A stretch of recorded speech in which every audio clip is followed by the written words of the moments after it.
شرط ہے کہ مومن ہو تو ہم اس کو حیات طیبہ ستھری اور پاکیزہ زندگی دے دیتے ہیں۔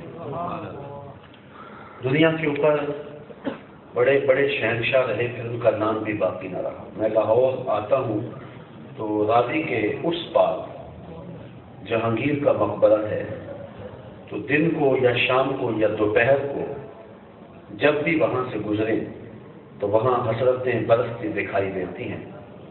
حکومت نے وہاں ایک پارک بنا دیا ہے جس کے دم سے تھوڑی سی رونق ہو گئی ہے، لیکن خالص احاطہ جو مقبرے کا ہے وہاں اداسیاں چھائی ہوتی ہیں، جانوروں کی بھیٹیں پڑی ہوتی ہیں، قرآن پڑھنے والے لوگ نہیں ملیں گے، تاش کھیلنے والی ٹولیاں ہوتی ہیں۔ بر صغیر کا یہ وہ حکمران تھا کہ جب تخت پہ بیٹھتا تو لوگ لرزتے، بالکل اس کے ساتھ اس کی محبوب بیوی نور جہاں کا مقبرہ ہے۔ بادشاہ جب تخت پہ بیٹھتا تو پیچھے پردہ ہوتا اور پردے کے پیچھے نور جہاں بیٹھتی، اور بادشاہ کی کوئی بات اسے ناگوار ہوتی، پیچھے سے کمر ٹھونکتی، بادشاہ اپنا فیصلہ بدل لیتا۔